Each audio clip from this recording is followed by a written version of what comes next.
राधे राधे गुरुजी, प्रणाम। राधे। महाराज जी, क्या ऐसा तरीका है कि आध्यात्मिक और आर्थिक दोनों उन्नति साथ साथ हो? बहुत जोर का तरीका है। पहली बात, सबसे पहली बात, यदि हम श्री भगवान को अपना स्वामी मान लें, सबसे पहली बात, बिगड़ी जन्म अनेक की अभई सुधरे आज होई राम को। पहली बात, मैं प्रभु का हूं, ऐसा मानते हैं आप? क्योंकि हम हैं ममई वांशो जीवलोके जीव होता सनातना, मैं सनातन भगवान का अंश हूं। ठीक है। अब दूसरी बात, जितना आपको दिया श्री भगवान ने दिया है, ये बात मानते हैं आप? आपका शरीर, आपको पत्नी, आपको पुत्र, आपको जो भी प्रॉपर्टी, जो भी संबंध, वो भगवान ने दिया है। ठीक है।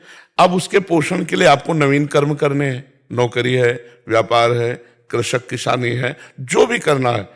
अब भगवान के परिवार के पोषण के लिए भगवान की दी हुई बुद्धि बल के द्वारा हम धर्मयुक्त धन कमाएं और अपने परिवार का पोषण करें और नाम जप करें, बहुत आराम से भगवत प्राप्ति हो जाएगी। धन कमाने के लिए कहीं रोका थोड़ी गया है, लेकिन अधर्मयुक्त धन नहीं। अधर्मयुक्त धन से ऐसे डरो जैसे कोई कोबरा सांप को अपने घर छोड़ने के लिए तैयार हो, तो आप क्या कहोगे? नहीं नहीं भाई नहीं, बिल्कुल नहीं। ऐसे 50 लाख क्यों न मिल रहे हो 5 मिनट में, वो कोबरा सांप किससे भी ज्यादा विष है और वो आपके घर में जाकर आतंक फैला देगा, वो जरूर नाश का कार्य करेगा। अधर्म का धन नहीं, मेहनत की कमाई से परिवार का पोषण करो और जब कमा रहे हो तब नाम जप करते रहो, राधा राधा राधा। क्या फर्क पड़ता है? आप बताओ, अंदर अंदर क्या सोच रहा है मन? सोचता रहता है ना हर समय। अगर उस समय हम राधा राधा सोच रहे हैं और बाहरी काम कर रहे हैं तो हमारे को क्या परेशानी हो जाएगी? तो शॉर्टकट में जो धन कमाने का तरीका है, इसमें न फंसे। जो लोग नहीं कहते शॉर्टकट से जल्दी धन, गलत आचरणों के द्वारा धन कमाया हुआ कभी सुख शांति ये नहीं प्रदान कर सकता। मेहनत के द्वारा कमाया हुआ पैसा अपने परिवार को सुख प्रदान करने के लिए जो हम मेहनत कर रहे हैं वो हमारी पूजा है और नाम जप कर रहे हैं, इससे भगवत प्राप्ति हो जाएगी। आप कभी आरती ना उठाओ, कभी पूजा ना करो, लेकिन सब में भगवान का भाव देखने की कोशिश करो। किसी के साथ बुरा मत करो, कोई गंदे आचरण मत करो, पराई माता बहनों की तरफ गंदा भाव मत रखो और धर्म से धन कमाओ, इसी से भगवत प्राप्ति हो जाएगी। पर है कठिन, है नहीं? हमें यही समझना है, शास्त्र प्रमाणित बात, धर्म के बाद अर्थ है, अर्थ के बाद कामनाओं की पूर्ति है और कामनाओं की पूर्ति के बाद मोक्ष है। धर्म, अर्थ, काम, मोक्ष। यदि हम धर्म से धन नहीं कमाएंगे तो हमारी कभी कामनाओं की पूर्ति नहीं हो सकती, अशांति दुख फैल ही जाएगा। इसलिए धर्म पूर्वक धन कमाओ और नाम जप करो, भगवत प्राप्ति हो जाएगी, पक्का लिखित कह रहे। जब अपने पुत्र के बहाने नारायण बुलाया तो भगवत प्राप्ति हो गई। हम जानबूझकर नारायण नारायण, हरि हरि, राधा राधा, कृष्ण कृष्ण बोलेंगे, हमारा कल्याण नहीं हो जाएगा। विचार कीजिए। तो इसलिए नाम जप अवश्य होना चाहिए और हमारे द्वारा पापाचरण नहीं होना चाहिए। पापाचरण मुक्त और नाम जप और मेहनत की कमाई से परिवार का पोषण, तो निश्चित भगवत प्राप्ति है। लेकिन प्रायः ऐसा भ्रम हो जाता है कि रुपया से सुख शांति मिलती है, ऐसा लोगों को भ्रम है। धर्म से सुख शांति मिलती है, रुपया तो अशांति और दुख पैदा करने के लिए आता है। इसलिए नाम जप न भूलो और धर्म से मेहनत करके धन कमाओ। तो कोई भगवान ने रोका थोड़ी कि धन कमाने के लिए कोई परेशानी, रोका नहीं। भगवान ने तो बनाया ही है, ये भगवान का ही तो बनाया हुआ पूरा जगत है। तो इसी में अलग अलग व्यापार, नौकरी, अलग अलग सब अपने धर्मानुसार धन कमाए, परिवार का पोषण करें, नाम जप करें, अभी सुधर जाए। ये जो नशा करते हैं, व्यभिचार करते हैं, गंदे आचरण करते हैं, घूस लेते हैं, पापाचरण करते हैं, दोषियों को दंड ना देकर निर्दोष को दंड देते हैं, दोषियों को मुक्त कर देते हैं, यही हमारे समाज में सब गड़बड़ हो रहा है। यही समाज की गड़बड़ी। अगर ये ठीक हो जाए, अभी सब ठीक हो जाए, अभी ठीक हो जाए। अपने अपने पद का सदुपयोग किया जाए। ये जो पद है ये समाज सेवा के लिए है। छोटा सा पद चाहे बड़ा सा पद, जितना अधिकार आपको मिला सरकार के द्वारा, आप उसी रीति से चलिए। पर बहुत कठिन है उस रीति से चलना, बहुत कठिन है भाई। जब निर्दोष को दंड देने की बात आई और दोषी को छोड़ने की बात आई, मोटी रकम मिली, तो कौन मोटी रकम नहीं पकड़ेगा? और तुम अंदर वैसे ही जलोगे, बिल्कुल वैसे ही जलोगे जैसे निर्दोष जलता रहा और तुम दोषी को मुक्त कर दिए, वैसे तुम्हें दंड देगा ऊपर जो शासक बैठा हुआ है सबका मालिक वो पक्का। इसलिए हम कहते हैं डरो अधर्म के धन से ना भैया, ना ये छूना नहीं चाहिए। जैसे विष छू जाए तो हाथ में हम सैनिटाइजर करेंगे, अच्छे से धोएंगे, ऐसे बिल्कुल किसी का अधर्म का पैसा, घूस का पैसा, ये सब नहीं। तो मेहनत से कमाओ, धन के लिए थोड़ी मना है। क्यों भाई? पर जी अधर्म आचरण करने पे एक उत्साह सा क्यों बना रहता है कि मन तो सदैव पतन की तरफ जाता है। जैसे पानी को कहीं भी छोड़ो, वो जहां निवान होगा, निवान का मतलब समझते हैं ना, ढलान होगा, उधर ही जाएगा। ऐसे मन को छोड़ दो तो भगवान कह रहे ना, मना खष्टानी इंद्रियाणी प्रकृति स्थानी करसती, वो प्रकृति की तरफ ही जाएगा, माया की तरफ जाएगा। छोड़ दो अभी मन को। अगर 1 महीने में जेल ना पहुंच जाओ तो मैं बताओ, छोड़ दो मन को भाई, दो जो चूचा है कर। अब मन जो कहेगा करेंगे, महीना पूरा होगा बाद में, और पहले आपके हाथ में हथकड़ी होगी, जेल में पहुंचा देगा ये। छोड़ दो। इस पर शासन किए हो तो भी पाप हो रहे हैं, तो भी हो रहे हैं। कुछ गुप्त हैं, कुछ प्रकाशित हैं। नहीं तो मन की दशा केवल पापाचरण में। छोड़ दो केवल अभी छोड़ दो इसको, तो देखो गंदे आचरणों में उतर जाएगा। अगर कानून का डर ना हो, भगवान का डर ना हो, समाज का डर ना हो, ईश्वर गुरु संत शास्त्रों का डर ना हो, तो देख लो पापाचरण कितनी जोर का करता है। जैसे पानी को कहीं भी छोड़ो वो नीचे ही जाएगा, ऐसे मन को छोड़ देने पर वो अधोगति को ले जाएगा। जैसे पानी को ऊपर चढ़ाने के लिए यंत्र की आवश्यकता है नहीं, ऐसे ही मन को ऊर्ध्व गति देने के लिए मंत्र की आवश्यकता है।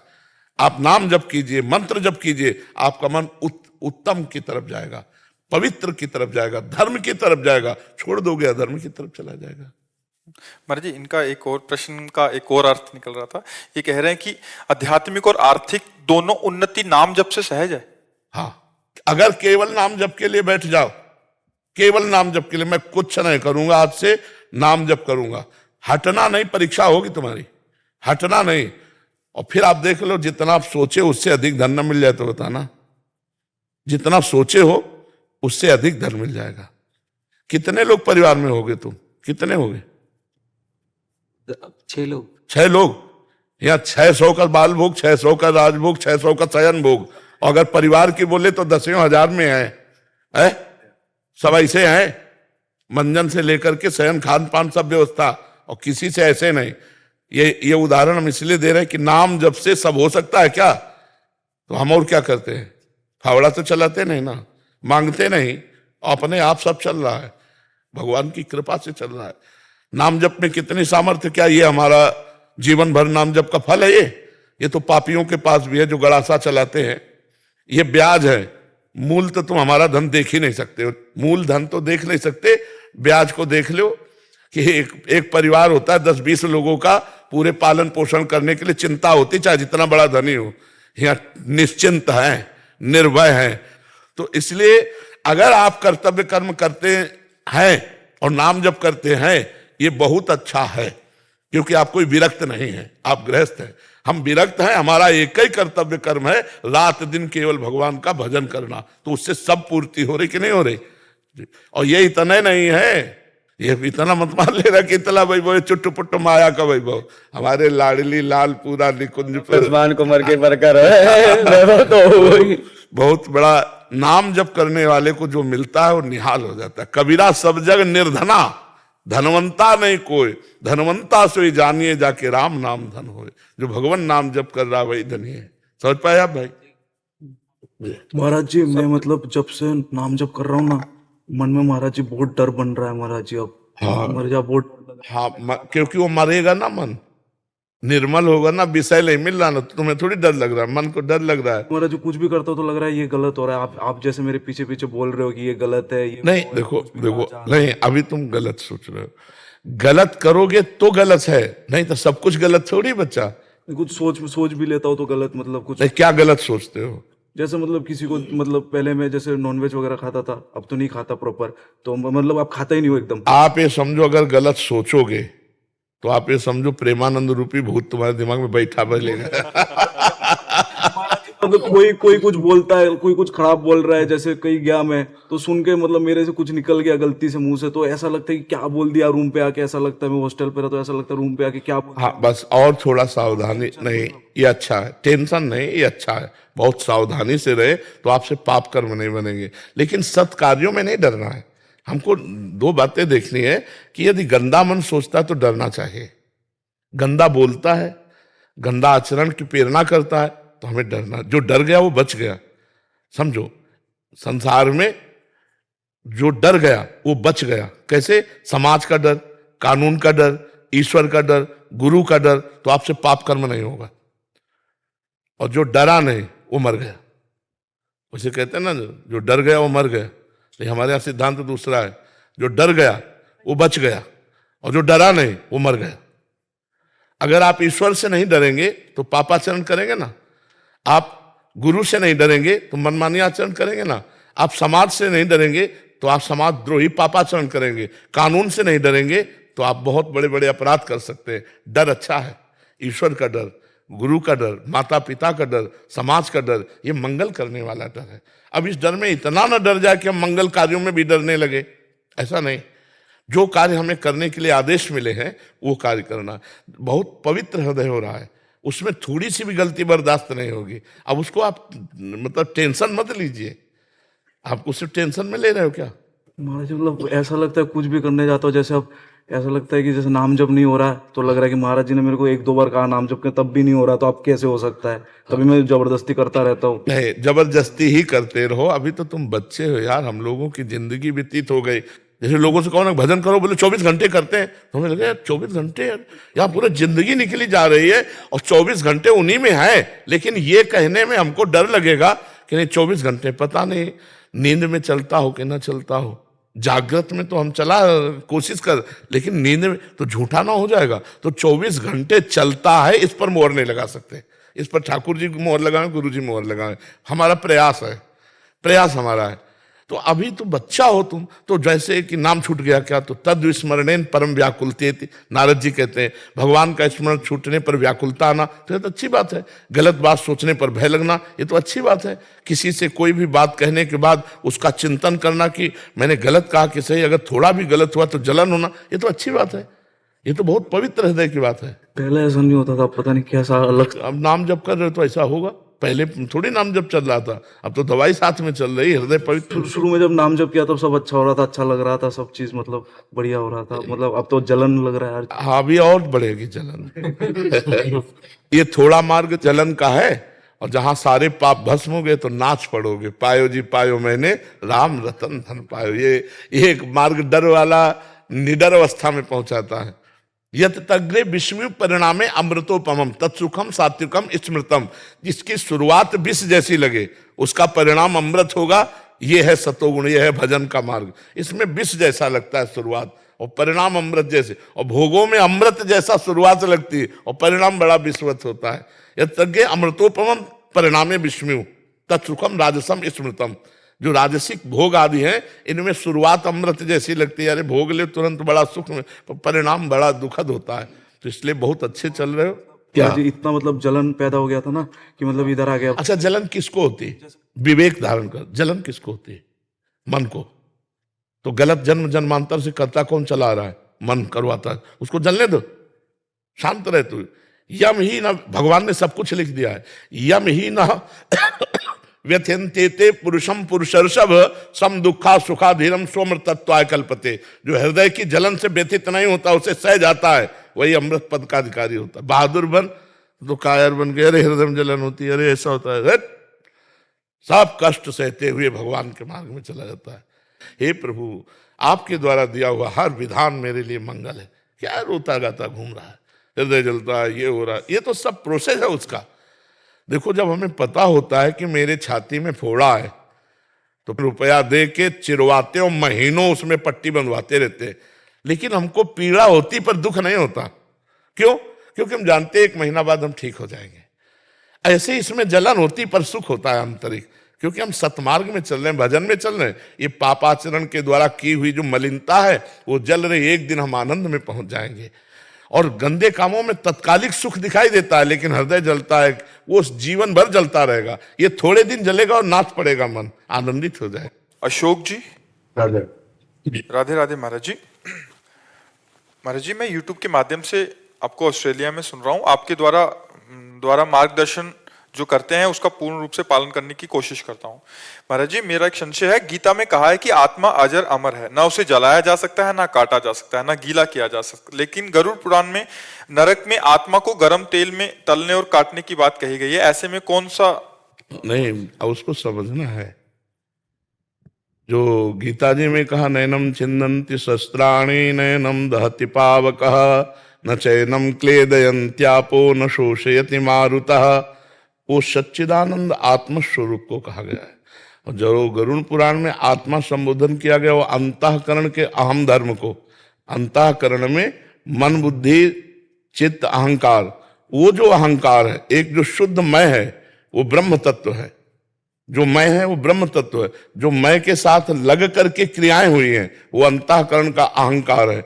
तो अंतः स्थूल शरीर तो यही छूट जाता है। अंतःकरण चतुष्टय और इंद्रियां और वो आत्म तत्व उसके साथ वहीं जाता है नरक में, और भोग भोगता है अंतःकरण। जैसे तो थप्पड़ लगा स्थूल शरीर में, लेकिन स्थूल शरीर को कभी दुख नहीं हो सकता, कभी नहीं हो सकता। दुख हुआ सूक्ष्म शरीर को, मन को। मन ने कवर किया कि गाल पे थप्पड़ पड़ा, बुद्धि ने निश्चय किया कि गाल पे थप्पड़ पड़ा, मन ने उसके दुख को अनुभव किया। अब जो अंदर इस देह में अभिमान किए हुए जीवात्मा है, अब वो विकल हो गया। अब वो विकल, जैसे दीवार में अभी हथौड़े से तोड़ने लगो, मेरे को क्या फर्क पड़ेगा, लेकिन मेरा अपनापन होने के कारण हम व्याकुल हो गए। तो इतना घोर अपनापन, गाढ़ अपनापन स्थूल शरीर, सूक्ष्म शरीर, कारण शरीर में भ्रम से आत्मा ने कर लिया है। अब जब इनको जलाया जाता है तो उसको भारी दुख होता है। जैसे यहां स्विच हो, अभी भारी कष्ट महसूस होगा, और यहां शून्य कर दो और गड़ासे से तिल तिल काट दो, कोई कष्ट नहीं होगा। क्यों? क्योंकि मन इस त्वगेंद्री के साथ यहां पहुंच नहीं पा रहा है। सारा का सारा दुख सुख का अनुभव, जन्म मृत्यु का अनुभव, नरक स्वर्ग का अनुभव केवल मन को होता है, आत्मा को नहीं। वहां जो आत्म शब्द का प्रयोग किया गया वो अंतःकरण को कहा जाता है। वो उस आत्म तत्व को नहीं जिसे नैनम छिन्दन्ति शस्त्राणि नैनम, जहां आग्नेयास्त्र नहीं जला सकता, वायुवास्त्र नहीं सुखा सकता और वारुणास्त्र से गीला नहीं कर सकता, ऐसी आत्मा को कौन तपा सकता है? अंतःकरण को। जैसे स्वप्न में आपको किसी ने पकड़ा और गड़ासे से काटना शुरू किया, क्या आपको लगता है मैं स्वप्न में हूं? आपको ऐसे ही लगता है कि बिल्कुल काटा जा रहा हूं। बिल्कुल वैसे ही भय लगेगा जब गड़ासा उठाएगा। अगर जगा दिया जाए तो हंस दोगे कि नहीं? तो क्या उस समय तुम अनुभव नहीं कर रहे थे कि तुम्हें मारा जा रहा है? जो सपने सिर काटे कोई और बिन जागे दुख दूर न, ये सब स्वप्न है। उमा कहूं मैं अनुभव अपना, भगवान शिव का अनुभव, सत हरि भजन ये जगत सब सपना, आ ब्रह्म स्तंभ पर्यंतम सर्वम मायामयम जगत।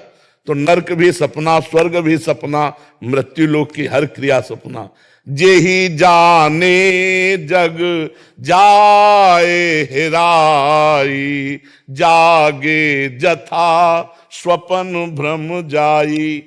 लेकिन स्वाप्नी पुरुष जो पिट रहा है, उस समय उससे कहो तुम पिट नहीं रहे हो, तो कहेगा पागल हो, यहां नस नस पीड़ा दे रही, और उसे केवल जगा दो तो खुद कहेगा नहीं मैं पिट नहीं रहा था, ये तो भ्रम था। ऐसे ही अज्ञान की धरा में मोह निशा सब सोव निहारा, देखे स्वपन अनेक प्रकारा। ये मोह के कारण ही नरक स्वर्ग और ये सारा खेल है। मोह गए बिनु राम पद होई न दृढ़ अनुराग। मोह नष्ट हो जाए तो अभी आप देखोगे ना कोई यहाँ स्वर्ग है, ना नरक है, ना सत है, ना असत है, एकमात्र भगवान विराजमान है। समझ रहे? एकमात्र भगवान, ये सत असत का भेद नहीं। देखो गोस्वामी जी ने जाना, सिय राम मैं सब जग जानी, करो प्रणाम जोरी जुग पानी। सब सिया राम है। और हमें क्या दिखाई दे रहा है? स्त्री पुरुष जड़ चैतन्य अच्छा बुरा दिखाई दे रहा है ना। तो अभी हम सो रहे हैं, अभी हम स्वाप्निक पुरुष हैं। जब जग जाएंगे तो केवल राम में श्याम में। गोपी जन कहते जित देखो तित श्याममयी, मैं जिधर देखती हूं उधर श्याम सुंदर दिखाई देते हैं। तो नरक में जो वर्णन है कष्ट का, वो अंतःकरण रूपी आत्मभाव का है, ना कि आत्म तत्व का है। आत्मभाव माने होता है अपनापन। अपनापन करके शरीर को जो जो पाप के, शरीर तो यही रह गया लेकिन वो अंदर की मशीन तो पूरी जा रही ना। अंतःकरण इंद्रियां और स्वभाव, कारण शरीर और सूक्ष्म शरीर, वो जाके वहां यातना देह मिलता है और कष्ट भोगता है। कारण शरीर सूक्ष्म शरीर, जाके स्वर्ग में उसे देव देह मिलता है, वहां सुख भोगता है। कारण शरीर और सूक्ष्म शरीर आके अमानव देह मिलता है, फिर क्रियाओं में लग जाता है। वो यात्रा बंद करने के लिए जब तक ज्ञान नहीं होगा, जब तक भगवत भक्ति नहीं करोगे, ये दो ही मार्ग प्रशस्त हैं जिनमें तत्वबोध होने पर जीवन मुक्त या भगवान के चरणों का साक्षात्कार होने पर जीवन मुक्त। मम दर्शन फल परम अनुपा, जीव पाओ निज सहज स्वरूपा। सहज स्वरूप कौन सा? जो शंकर सहज स्वरूप समारा तो लाग समाधि अखंड पारा, वही आपका स्वरूप है। समझ पाए आप? अभी समझ